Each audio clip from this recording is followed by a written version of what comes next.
अस्सलाम वालेकुम, मैं हूं शाहजेब खानजादा। इस वक्त नून लीग के पास इत्तेहादी हुकूमत को चलाना और मईशत को ट्रैक पर लाना एक बहुत बड़ा चैलेंज है, मगर इसी दौरान वजीर खजाना के बाइख्तियार होने पर सवाल उठ रहा है और वजीर आजम शहबाज शरीफ के फैसलों और फिर उन फैसलों पर फौरी यू टर्न लेने पर भी सवाल उठ रहा है। पहले वजीर आजम ने काबीना की 4 कमेटियों की असर नौ तश्कील की और इन 4 काबीना कमेटियों में से सिर्फ एक की सरबराही वजीर खजाना मोहम्मद औरंगजेब को दी गई। हालांकि माजी में वजीर खजाना इन 4 में से कम 3 कमेटियों की सरबराही करते थे, मगर वजीर आजम शहबाज शरीफ ने इकनॉमिक कोऑर्डिनेशन कमेटी की सरबराही वजीर खजाना को देने के बजाय अपने पास रख ली।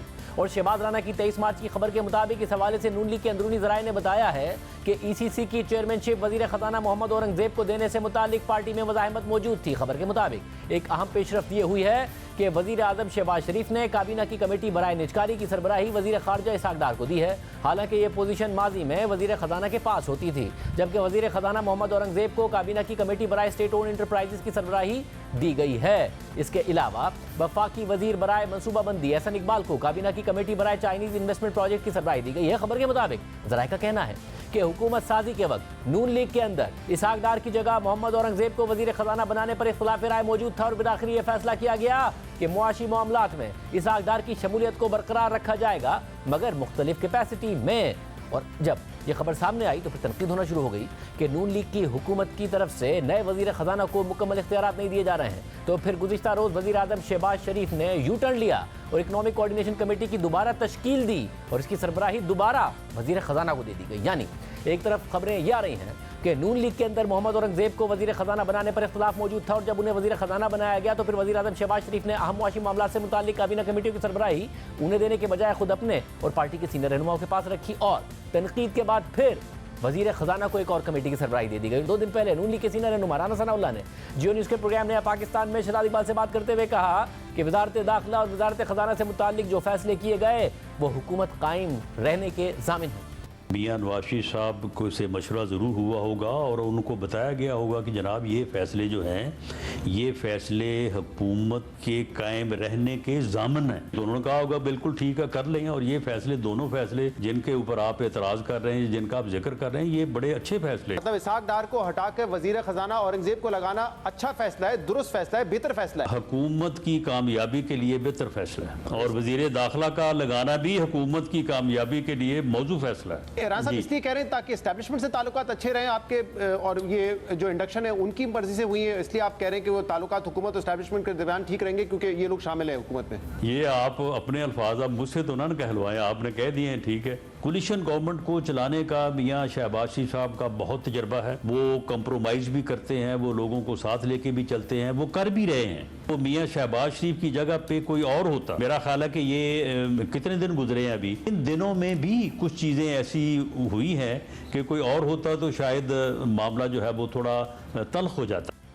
इसके अलावा इस वक्त मौजूदा हुकूमत पीपल्स पार्टी भी मुकम्मल तौर पर इन्हिसार कर रही है, उसी के तहत मेजॉरिटी है। इससे पहले 13 मार्च को वज़ीर आज़म शहबाज शरीफ ने जफर महमूद को इरसा का चेयरमैन तैनात किया, लेकिन फिर पीपल्स पार्टी की अपोजिशन और तनकीद की वजह से अगले ही दिन यू टर्न लिया और अपने इस नोटिफिकेशन से दस्तबरदार हो गए। क्या मामला चल रहे हैं? साहब शहबाज राना हमारे साथ मौजूद हैं। शहबाज राना साहब बहुत शुक्रिया शो में ज्वाइन करने के लिए। आपने 23 मार्च की खबर में था कि नून लीग के अंदर मुखालफत मौजूद थी इस बात की कि जो कमेटी की सरबराही है मुख्तलिफ कमेटियों की वो वज़ीर ख़जाना को दी जाए, क्योंकि वज़ीर ख़जाना मोहम्मद औरंगजेब साहब में इससे पहले नून लीग चाहती थी कि इसहाक डार साहब बने। ये नून लीग चाहती थी या नवाज शरीफ साहब की खालिसतन ख्वाहिश थी या डार साहब दोबारा कैंपेन कर रहे हैं कि मुआशी मामलात में उनकी मुदाखलत रहे?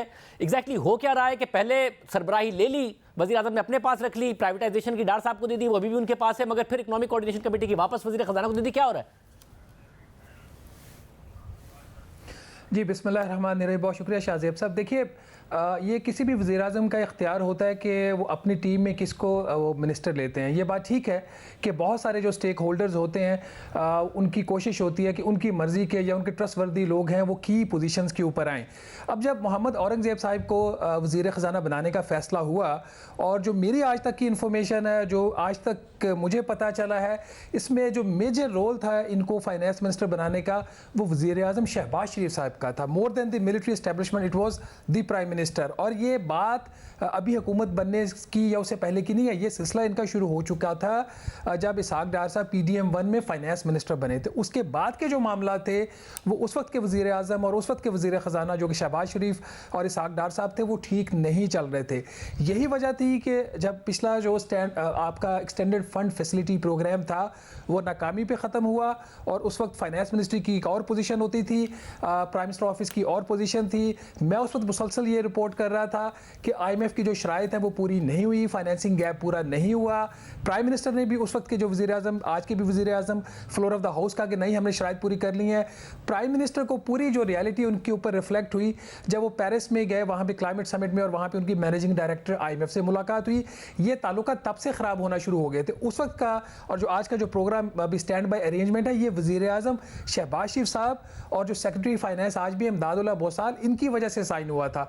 और तभी ये फैसला हो गया था कि कुछ लोगों को पार्टी में साइड लाइन करना है। तो ये वो सिलसिला था थ्रू आउट। जब ये कैबिनेट भी बन रही थी शाहजेब साहब, तब भी मुझे किसी भी जरिए ने ये नहीं कहा कि मिलिट्री इस्टेब्लिशमेंट ने कहा कि डार साहब को मत लगाए। जो भी बात आ रही थी शहबाज शरीफ कैंप की तरफ से वो यही आ रही थी कि डार साहब इस दफ़ा वज़ीर ख़जाना नहीं होंगे। ऑल दो दूसरी साइड से जो दूसरा camp with in the PMLN था, उनकी पूरी ख्वाहिश थी और कोशिश थी कि डार साहब को ही वज़ीर ख़जाना लगाया जाए। तो फिर ये उसी कॉन्टेक्स्ट में हुआ है कि कुछ जो इसकी इकनॉमिक मैनेजमेंट में इसहाक डार साहब का रोल रखा गया।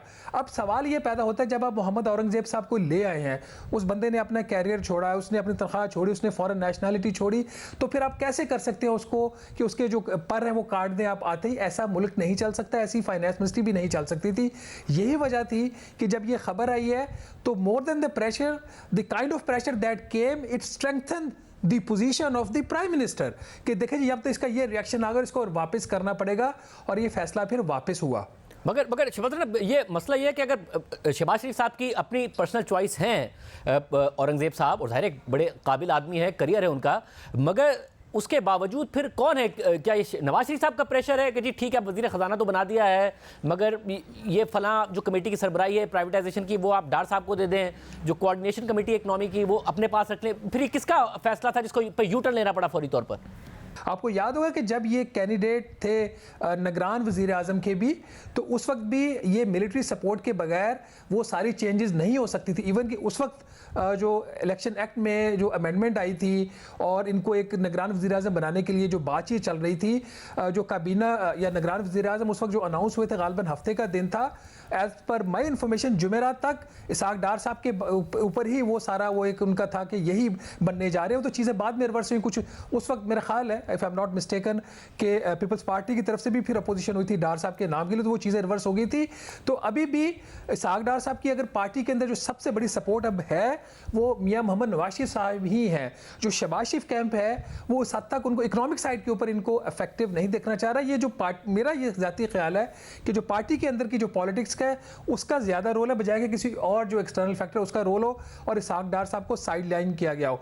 शाहजेब साहब, जिस जो पाकिस्तान की इकॉनमी की सूरत हाल है, अगर एक यूनाइटेड फ्रंट ना प्रोवाइड किया गया फाइनेंस मिनिस्टर को, और ख़ास तौर पर ऐसे हालात में जब कि आप एक सख्त IMF प्रोग्राम साइन करने जा रहे हैं, नेगोशिएशन बड़ी हार्ड होने जा रही हैं, तो पाकिस्तान की इकोनॉमिक मैनेजमेंट में मुश्किल आएगी। अगर इसहाक डार साहब का कोई रोल होना चाहिए इकोनॉमी के अंदर, तो वो इन कंसल्टेशन होना चाहिए विद स्टेक होल्डर्स। कोई भी ना तो किसी को अंडरमाइन करे और ना ही किसी के ऊपर फोर्स करे। अगर कैबिनेट कमेटी में प्राइवेटाइजेशन दे दी गई है इसहाक डार साहब को, ऑल दो he is a finance foreign minister now, तो वो फिर एक कंसल्टेटिव प्रोसेस के तहत होनी चाहिए और एक उसके लिए एक रजामंदी भी होनी चाहिए। अदरवाइज अगर फॉरेन मिनिस्टर की तरफ से फाइनेंस मिनिस्टर को काटा गया या फाइनेंस मिनिस्टर या प्राइम मिनिस्टर की तरफ से फॉरेन मिनिस्टर के रोल को अंडरमाइन करने की कोशिश की गई, तो उसका जो तमाम जो नुकसान होगा वो नुकसान पाकिस्तान की इकॉनमी का और पाकिस्तान के लोगों का होगा। अब जिसको जो पोजीशन मिल गई है उसको उस हद तक उसको सपोर्ट करना पड़ेगा। बहुत शुक्रिया शहबाज राना, तफसीलात बता रहे थे। एक तरफ हुकूमत के अंदर ये मामला चल रहे हैं, तो दूसरी तरफ पहले PTI ने 23 मार्च को इस्लामाबाद में जलसे का ऐलान किया, लेकिन इजाज़त ना मिलने पर अब पार्टी ने 30 मार्च को इस्लामाबाद में ही जलसे का ऐलान किया है। लेकिन अब तक हुक्काम ने इस जलसे की भी इजाज़त नहीं दी है। इसके अलावा अगले हफ्ते यानी 2 अप्रैल को सेनेट की 48 नशिस्तों पर इंतखाबात होने जा रहे हैं और आज ही अपने ट्रिब्यूनल ने मुराद सईद और आजम सवाती को सेनेट इलेक्शन लड़ने की इजाज़त दे दी है, जबकि इससे पहले तहरीक इंसाफ की सनम जावेद को भी इलेक्शन लड़ने की इजाज़त दे दी गई थी। आम बात यह है कि इस वक्त पंजाब की सूबाई असम्बली में तहरीक इंसाफ के 102 अरकान हैं और तहरीक इंसाफ का दावा है कि इस हिसाब से उन्हें सेनेट की 2 जनरल नशिस्तें मिलनी चाहिए, मगर साथ ही वो इन खदशात का इजहार कर रही है कि पंजाब में उनके अरकान को तोड़ा जा रहा है, जिससे उनकी सेनेट की नशिस्तें मुतासिर हो सकती हैं। जबकि इससे पहले यह खबर रिपोर्ट हुई थी कि नून लीग के रहनुमा और पंजाब असेंबली के स्पीकर मलिक अहमद खान ने पीटीआई को पंजाब की सेनेट की 2 जनरल नशिस्तों की पेशकश की और पीटीआई के सीनियर नायब सदर शेर अब्दुल मरवत ने गुज़िश्ता रोज़ एक इंटरव्यू के दौरान यह कहा कि पंजाब असेंबली से उनके अरकान को तोड़ा जा रहा है। सेनेट की एक नशिस्त खो देने से बेहतर है कि नून लीग की पेशकश कबूल करके दोनों नशिस्तें ले लें। हमारे साथ मौजूद हैं नून लीग पंजाब के सदर राना सनाउल्लाह साहब। राना साहब, बहुत शुक्रिया हमें शो में ज्वाइन करने के लिए। राना साहब, पहले उनसे बल्ले का निशान लिया गया, फिर मखसूस नशिस्तें भी नहीं लेने दी गई, ये सारे के सारे मामला उनके साथ होते रहे। अब जो नशिस्तें रह गई हैं उसमें से 2 सेनेट की नशिस्तें बनती हैं, क्या दुरुस्त है कि फॉरवर्ड ब्लॉक बनने जा रहा है, आप लोग बनाने की कोशिश कर रहे हैं और आप लोगों ने ऑफर भी क्या की थी 2 जनरल नशिस्तें लेनी है सेनेट की, तो ले लें? देखें शाहजेब, ये बल्ले का निशान उनसे ले लिया, उनके ख़िलाफ़ मुकदमात बन गए और उनके ख़िलाफ़ जो है वो एडमिनिस्ट्रेटिव एक्शंस होते रहे, उसकी उनको बड़ी हमदर्दी मिली। उसके बाद महंगाई का जो एक तसर और महंगाई का एक जबर जो था, ख़ास तौर पर यूटिलिटी बिलों का, उसकी वजह उसकी नाराज़गी जो है वो उनके काम आ गई। तो ये सारी चीज़ें, ये सारे जबर जो थे ना, ये तो चलो उनके ऊपर हुए, लेकिन उनको यानी पीटीआई को जो है वो फ़ायदा पहुंचा। लेकिन अब जो ज़्यादती उनके साथ ये हो गई है ना पीटीआई के साथ, कि उन्होंने अजीब किस्म के नमूने जो हैं वो मुंतखब करके उन्होंने असम्बलियों में वो ले आए हैं और इस वक्त वो उनकी पार्टी के मामलात के जो है वो वारिस बने हुए हैं। तो ये मेरा ख़्याल है कि ये बिल्कुल उनको तबाह करके और उनका जो है ना मलिया मेट करके रख देंगे। अब ये इस बंदे का आप सुने कि उसने आपके साथ 1 मिनट की, बल्कि आधे मिनट की गुफ्तगू में उसने 40 मेंबर तोड़ दिए हैं। यानी इस गुफ्तगू से उनकी जो पार्लिमानी पार्टी है पंजाब असम्बली में, उसका आप समझ लें कि उसका सियासी तौर पे उसने उसका बेड़ा गर्क कर दिया। 30 टूट गए हैं, 5 और टूट गए हैं, 6 और टूट गए हैं, 40 टूट गए हैं। वो ना वहाँ पे किसी ने तोड़े हैं। 40 मेंबरों का टूटना जो है कोई इतना आसान है जितनी आसानी से इसने सारी पार्लिमानी पार्टी को जो है उसको ही दरबदर कर दिया है इसने। मगर फिर पता चल जाएगा, फिर इनके 2 जनरल नशिस्तों पर 2 सेनेटर मुंतखब हो जाएंगे आसानी से।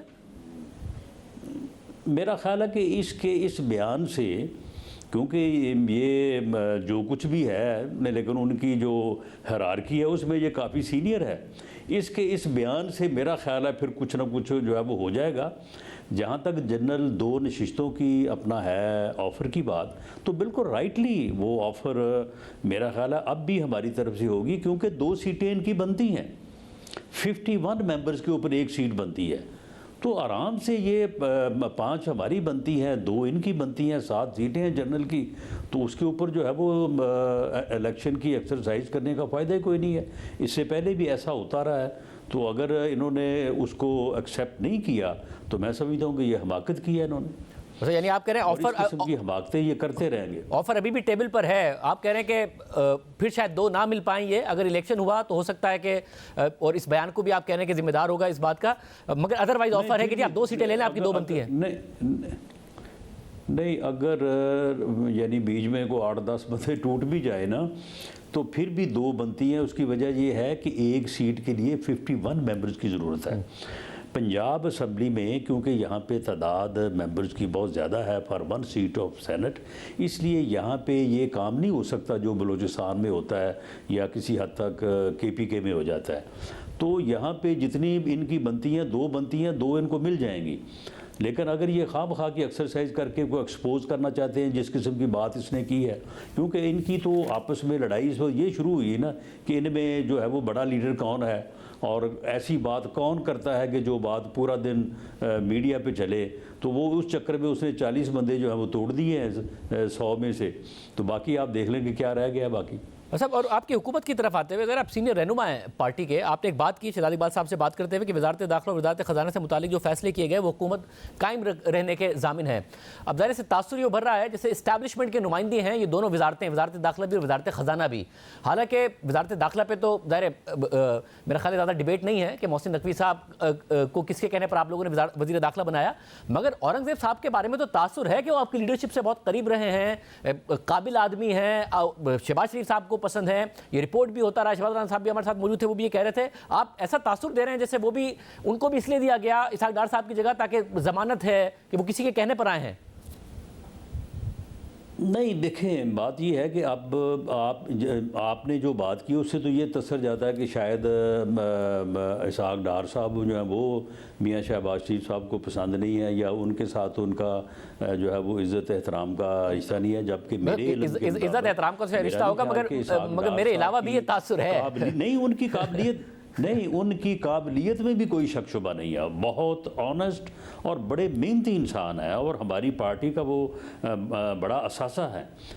मामला ये है कि देखें, अगर मैं ये बात कहूँ कि जरदारी साहब को जो प्रेसिडेंट हाउस में बैठाया गया है या किसी को जो है वो सेनेट में किसी जगह पे बैठाया जाएगा या किसी को गवर्नरशिप पे बैठाया जाएगा, तो अगर मैं ये कहूँ कि वो ज़रूरी हैं इस मकसद के लिए कि कोलिशन गवर्नमेंट जो है वो अच्छे तरीके से जो है वो मूव करे और सारे मामलात अफ़हाम तफ़हीम से आगे बढ़े, तो आप उसको ज़ामन कह लें या फैसिलिटेशन कह लें। तो मामला ये है कि ये जो कोलिशन गवर्नमेंट है, कोलिशन गवर्नमेंट में ये सारे प्रेशर्स जो है ये चलते हैं। तो क्या इसमें सभी को जो है वो शामिल पीपल्स और पार्टी सभी को हिस्सा दिया जाता है, क्योंकि बिलावल भुट्टो जरदारी साहब हम दे रहे हैं तो कोई पीपल्स पार्टी नहीं, कोई पीपल्स पार्टी का हमने उधार तो नहीं देना ना। जैसे मगर बिलावल भुट्टो जरदारी साहब ने कहा था कि वो कोलिशन गवर्नमेंट से के साथ तावन करें और कोलिशन गवर्नमेंट जो है वो कामयाब हो, आगे चले। इलेक्शन से पहले बिलावल भुट्टो जरदारी साहब ने कहा था कि वजीर खजाना कोई भी हो सकता है सिवाय डार साहब के। तो ये नहीं पता था कि आप लोग कोलिशन में हुकूमत बनाएंगे, बनाई है, तो क्या ये पीपल्स पार्टी के डिमांड पर हुआ? फिर बहरहाल किसी की डिमांड पे नहीं हुआ। मैं समझता हूँ कि वज़ीर आज़म ने उनकी ये डिस्क्रिशन थी और उन्होंने मुख्तलिफ जो है वो मामलात को देखते हुए ये मुनासिब समझा कि यहाँ पे ये आदमी जो है ये अपना जो है वो ठीक रहेगा। और फिर आप देख लें ना कि IMF का वफद आया है, तो पहले वफद जब आया था तो कभी जनाब वो एक शर्त है, फिर दूसरी है, फिर आज बताएंगे, फिर 3 दिन बाद बताएंगे, फिर 5 दिन बाद बताएंगे। तो बड़े आराम से जो है वो उन्होंने 2 दिन मुज़ाकरात किए हैं, तीसरे दिन वादा करके चले गए हैं। तो ये सारी चीज़ें जो हैं अब इनके आप एनालिसिस में जाएं, ये जो आपने पहले वाली मिसाल दी जाएं तो वो मुनासिब नहीं है। नहीं, ये जो आपने पहले वाली मिसाल दी है कि आया था और मामलात नहीं तय पा रहे थे और इस दफ़ा बहुत जल्दी तय पा गए, वो पिछली मिसाल है वो डार साहब ही की है, यानी इसहाक डार साहब से मामलात नहीं तय पा रहे थे, औरंगजेब साहब ने कर दिया। आप खुद भी यही कह रहे हैं।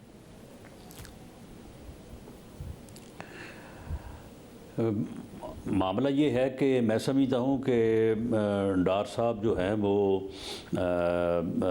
पाकिस्तान के या अपना IMF के साथ जो मामलात का तय होना था उसमें उनका एक अपना एक व्यू था जो कि जिसके ऊपर वो कंप्रोमाइज़ नहीं करते थे।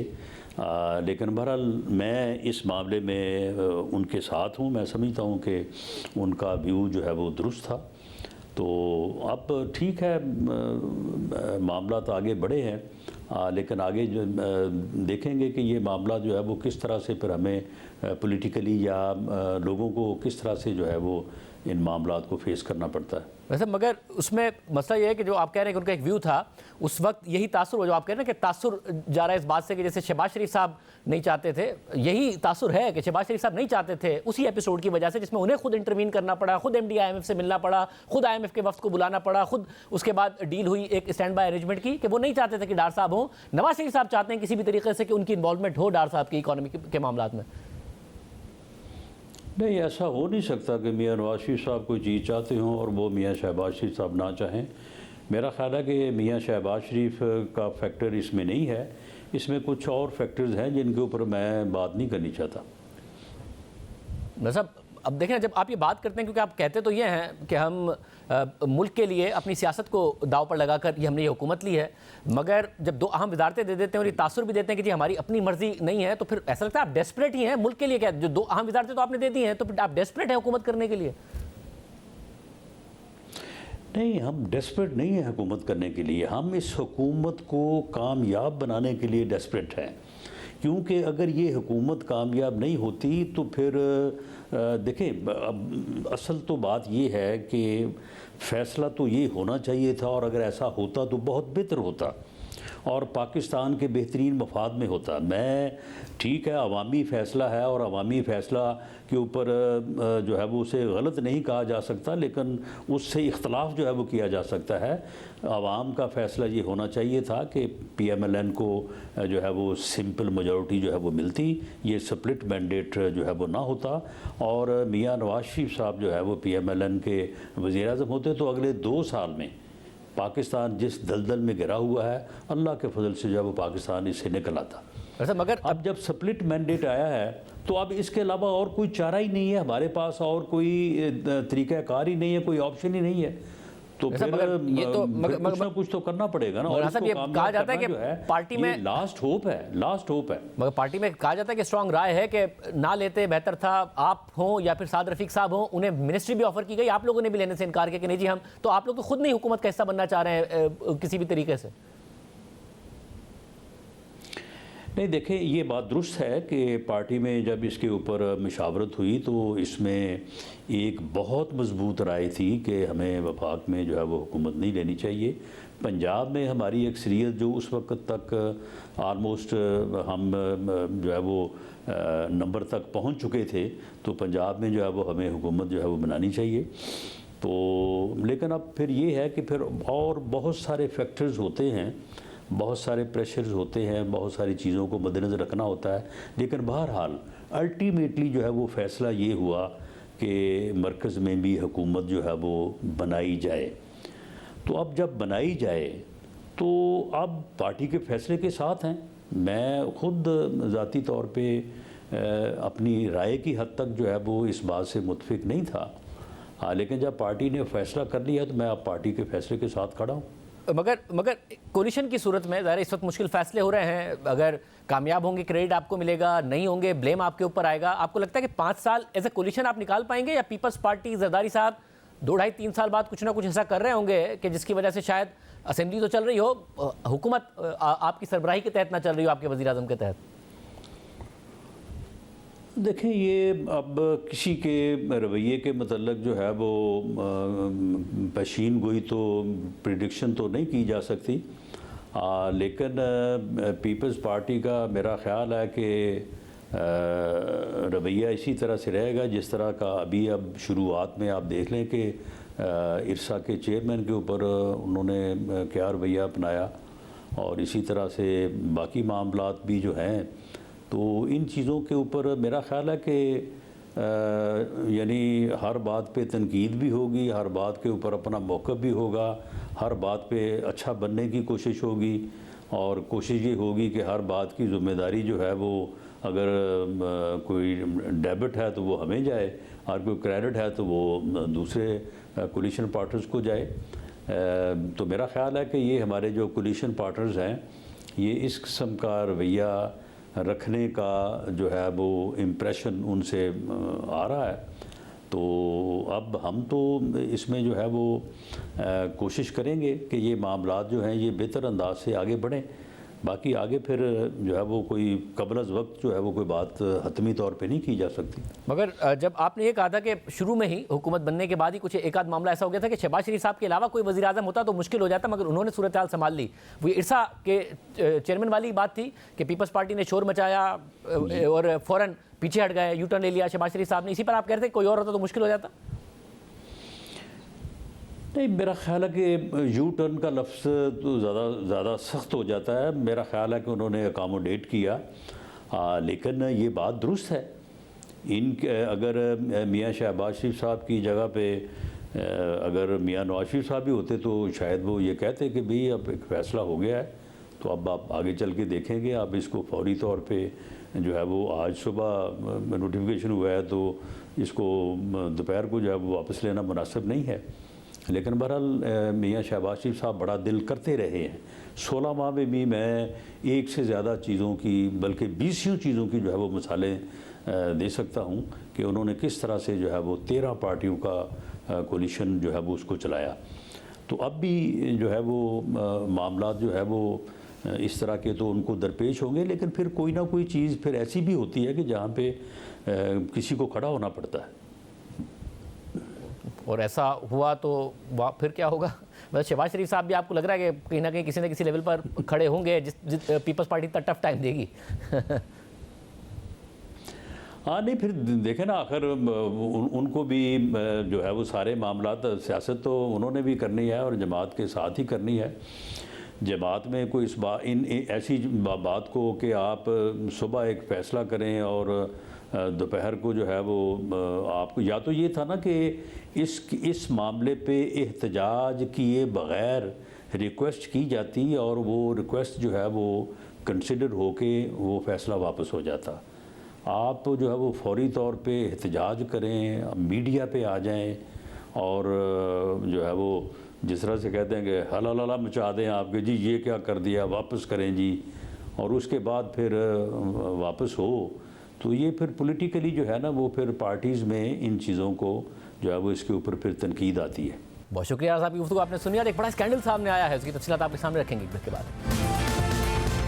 नई हुकूमत आए अभी कुछ ही दिन हुए हैं और आज एक नया तनाज़ा सामने आ गया है। वज़ीर-ए-आज़म शहबाज शरीफ के करीब समझे जाने वाले वफाकी वज़ीर बराए मुआशी उमूर अहद चीमा और गवर्नर पंजाब बलीगुर रहमान से मुताल्लिक सियासी असर सूख के इस्तेमाल का एक मामला सामने आया है, जिसकी वजह से मुल्क के नामवर कॉलेज के गैर मुल्की प्रिंसिपल इस्तीफा देने पर मजबूर हो गए हैं। वफाकी वज़ीर अहद चीमा की अहलिया ने पहले एचएसएन के प्रिंसिपल को खत लिखकर कहा कि उनके दोनों बच्चों का दाखिला कुछ अर्से तक रिजर्व रखा जाए और इस दौरान उनके बच्चों की फीस मुआफ कर दी जाए, क्योंकि वो इस्लामाबाद में ट्रांसफर हो गई हैं। मगर जब एचएसएन के प्रिंसिपल ने दरख्वास्त मंजूर नहीं की तो उन्होंने एचएसएन कॉलेज के बोर्ड के सरबराह और गवर्नर पंजाब बलीगुर रहमान को खतूत लिखे, जिसके बाद प्रिंसिपल के फैसले को मनसूख करते हुए बच्चों की फीस मुआफी का फैसला दिया गया, जिस पर एचएसएन के प्रिंसिपल ने इस्तीफा दे दिया। बहुत सारे तनकीद की जवाब में गवर्नर पंजाब ने प्रिंसिपल साहब को चार्जशीट कर दिया और अब से कुछ देर पहले खबर आई है कि वज़ीर ताज़ा तारड़ ने राब्ता किया है प्रिंसिपल से कि आप अपना इस्तीफा वापस लें। ये मामला शुरू हुआ है अहद चीमा साहब के बच्चों के हवाले से। अहद चीमा साहब भी हमारे साथ मौजूद है, वफाकी वज़ीर इक़्तिसादी उमूर। बहुत शुक्रिया अहद चीमा साहब हमसे गुफ्तगू करने के लिए। आपके दो बच्चों का मामला, प्रिंसिपल साहब ने इस्तीफा दिया, इस बात पर इस्तीफा दिया कि आपके बच्चों के लिए गवर्नर पंजाब ने, जिसका ताल्लुक नून लीग से है, उन्होंने पॉलिसी बदली आपके बच्चों को फ़ायदा पहुंचाने के लिए और नहीं सुनी प्रिंसिपल की, और उसके बाद एक चार्जशीट भी जारी कर दी प्रिंसिपल के खिलाफ। एक बड़ा स्कैंडल बना है। जी आप शाहजेब साहब, थैंक यू वेरी मच, मेरा वर्जन देने के लिए बहुत शुक्रिया। आप जरा ये देखिए कि अगर इस कंट्रोवर्सी में से मुझे निकाल दें तो गवर्नर साहब के ऑर्डर में गलत क्या है। गवर्नर साहब ने जो ऑर्डर किया है वो कानून के मुताबिक नहीं है, या इंसाफ के मुताबिक नहीं है, या उसमें इक्विटी और फेयर पे नहीं है। सब लोगों के लिए, तमाम लोगों के लिए एक जनरल पॉलिसी उन्होंने बनाई है, तो उसमें कोई हर्ज वाली बात है नहीं। मगर आतिमा साहब, अगर इसमें से आपको निकाल दें मामले से, तो फिर गवर्नर साहब ये करते ही क्यों कि दो बच्चों के लिए पूरे के पूरे कॉलेज की पॉलिसी बदलते हैं, जिस पर प्रिंसिपल जो है वो अग्री नहीं कर रहा है। ये आपको निकाल के तो ये मामला ही नहीं आएगा ना, आपकी वजह से तो क्या है उन्होंने। ये तो प्रिजम्पशन है ना, ये तो प्रिजम्पशन है। देखिए इसके मेरिट्स पे आ जाते हैं ना, हमें उस चीज को उसके मेरिट्स पे डिस्कस करना चाहिए।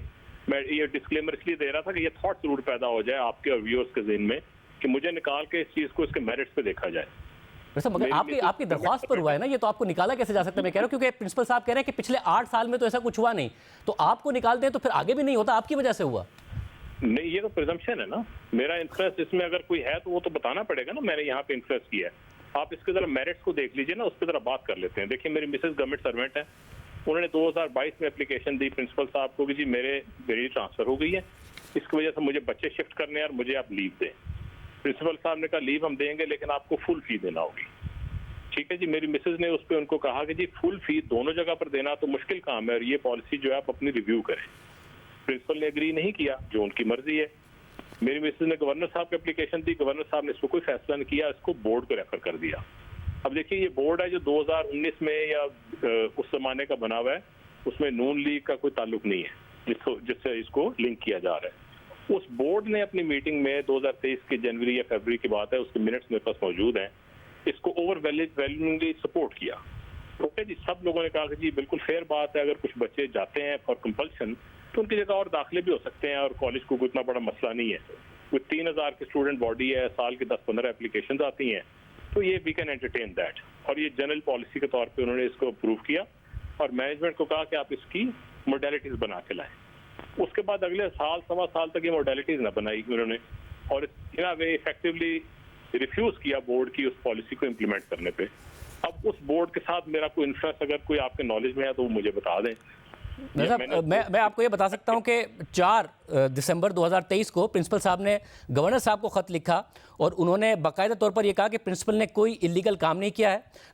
बोर्ड ऑफ गवर्नर ने करंट पॉलिसी को बिल्कुल भी अमेंड नहीं किया है। A majority of the management committee जो है उन्होंने करंट पॉलिसी को रिटेन किया है। उन्होंने साथ में ये बताया कि मैंने 19 मई 2023, 31 मई 2023, 15 सितंबर 2023 को बाकायदा तौर पर खत लिखा कि इस पॉलिसी के हवाले से एक मीटिंग बुलाई जाए, मगर मीटिंग नहीं बुलाई गई बल्कि डिक्लाइन कर दिया गया।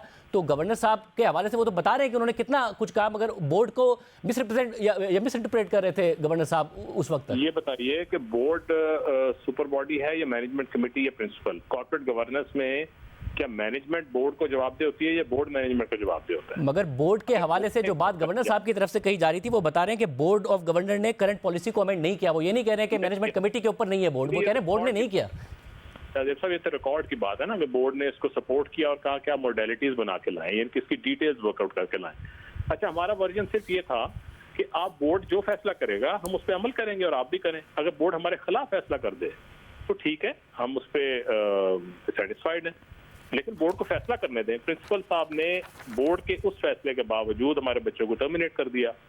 हमने दोबारा इसकी एप्लीकेशन दी, प्रिंसिपल साहब ने गवर्नर साहब को रिफ्यूज कर दिया टू प्रोवाइड एनी रिकॉर्ड। क्या ये आप इमेजिन कर सकते हैं कि जिस लॉ की वो क्रिएशन है उसी लॉ में मांगे गए एक सेक्शन के तहत मांगे गए रिकॉर्ड को वो रिफ्यूज कर दें कि मैं तो गवर्नर उससे कम्युनिकेट भी नहीं करना चाहता और मेरा तो वो लॉयर देखेगा इस मामले को। मुझे तो आज तक ये बात सुनने में नहीं मिली, ना बोर्ड मेंबर्स को कभी ये वैसा देखिए। अब उनका ये आप कह रहे हैं 4 दिसंबर 2023 के लेटर में बाकायदा तौर पर खुद प्रिंसिपल ये कह रहे हैं कि उन्होंने गवर्नर साहब को ये मैटर बोर्ड के सामने रखने के लिए, बोर्ड की कंसिडरेशन रखने के लिए नॉर्मल बिजनेस में 19 मई, 31 मई, 15 सितंबर 2023 को खत लिखा, मगर गवर्नर साहब ने डिक्लाइन कर दिया। कॉलेज पॉलिसी के तहत 8 साल में ऐसा कभी नहीं हुआ है कि इस तरीके से एडजस्ट किया गया जो आपके बच्चों के लिए किया जा रहा था। नहीं, हमारे बच्चों के लिए वो स्पेशल डिस्पेंसेशन नहीं क्रिएट की गई, बल्कि एक पॉलिसी डिसीजन लिया गया है और ये बहुत सारे और स्कूल्स में ये पॉलिसी मौजूद है कि अगर बच्चे जाते हैं तो उनको लीव दी जाती है। देखें, एचसन कॉलेज में कोटा पे एडमिशन मैंने भी कुछ कराची में भी ऐसे स्कूल हैं, उनसे पता किया तो उन्होंने कहा कि मगर बच्चों के वालिदैन को फी पे करनी पड़ती है अगर वो सीट को रिजर्व करते हैं। डिग्रीज हैं, कोई 10% भी लेते हैं, 50% भी लेते हैं, 20% भी लेते हैं, वो अपनी अपनी पॉलिसी है। तो आपके लिए वेव ऑफ किया गया, आप ना होते तो किया जाता? जी बिल्कुल, जरूर, क्यों नहीं।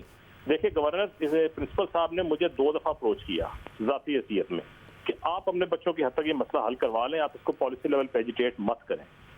और इसको मैंने दोनों दफा डिक्लाइन किया कि हमें अपने से गर्ज नहीं है, हम एक असूल की बात कर रहे हैं कि बोर्ड इसके ऊपर पॉलिसी लेवल पे फैसला करे। देखिए ये आपके पास एविडेंस है इस बात की कि उन्होंने, प्रिंसिपल साहब ने आपको डायरेक्टली अप्रोच किया और कहा कि आप जाती तौर पर अपना मसला हल करा लें, पॉलिसी पे ना करें?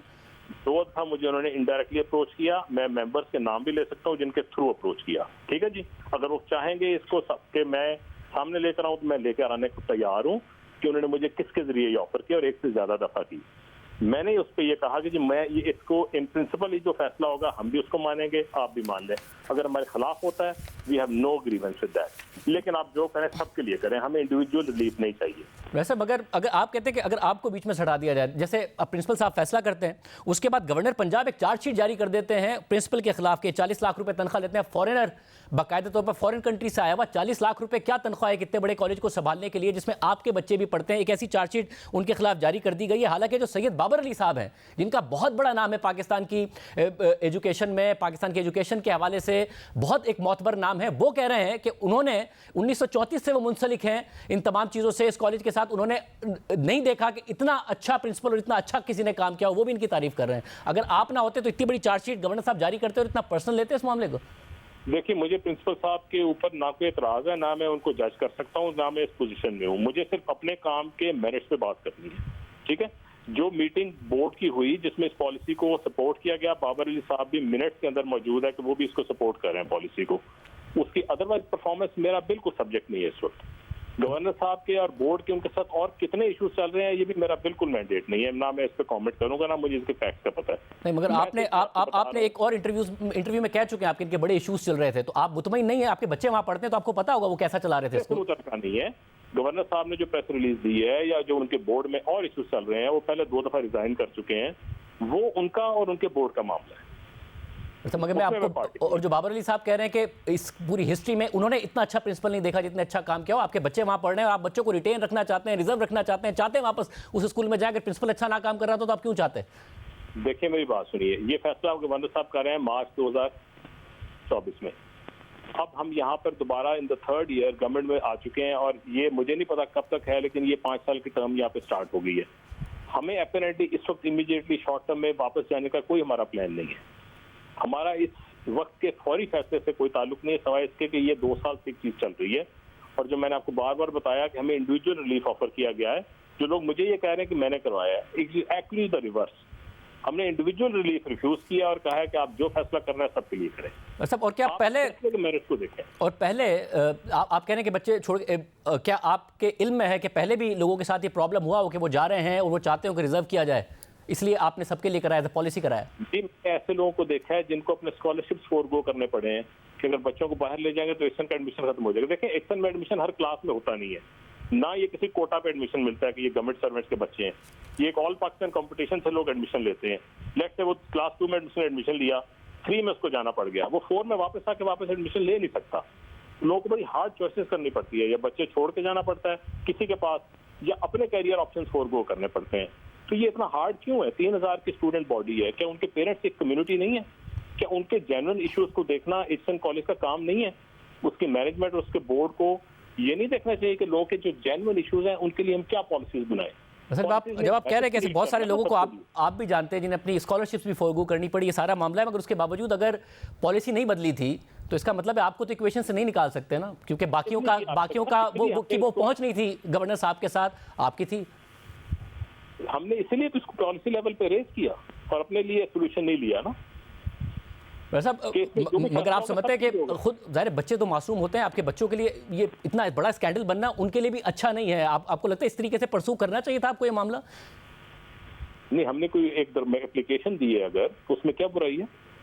अगर हमने ये कहा है कि आप इस चीज को इस नजर से भी देखिए कि ये एक जेन्युइन प्रॉब्लम है उन लोगों का जिनकी ट्रांसफर हो जाती है, तो क्या ये अपना पॉइंट ऑफ व्यू देना बुरी बात? नहीं, पॉइंट ऑफ व्यू देना बुरी बात नहीं है, मगर अगर प्रिंसिपल नहीं मांग रहे थे, प्रिंसिपल को इतना ज्यादा फोर्स करना, इतना ज्यादा गवर्नर साहब की तरफ से पुश किया जाना, फिर प्रिंसिपल का यहाँ तक कि रिजाइन कर देना कि मुदाखलत हो रही है। एक बात बताइए साहब कि प्रिंसिपल बोर्ड के फैसले को क्यों नहीं मानेगा? ये कहाँ पे लिखा है? आप भी कॉर्पोरेट गवर्नेंस को समझते हैं, जो बॉडी या अथॉरिटी होती है उसको एग्जेक्टिव को अपनी पॉलिसी देनी होती है। एग्जेक्टिव पॉलिसी को कर सकता है रिफ्यूट, कि मैं इस पॉलिसी को नहीं मानता।